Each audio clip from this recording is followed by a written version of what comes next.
Бір кемпір көршісіне өз келіні туралы: "Ай, біздің келін қатты жалқау болды. Түске дейін төсегінен тұрмайды.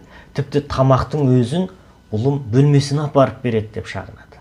Сонда көршісі: "Ал, ұзатқан қызың қалай, бақытты өмір сүріп жатыр ма?" деп сұраса, жаңағы кемпір жадырап: "Ой, қызым айналайын, өте бақытты болды. Барған жері алақанына салып отыр.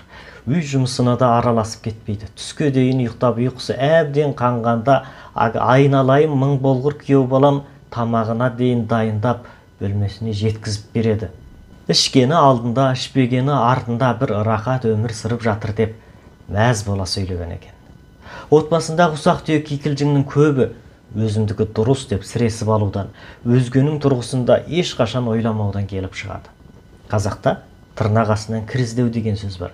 Егер біреуді жаман көрсеткің келсе, одан оңай іс жоқ.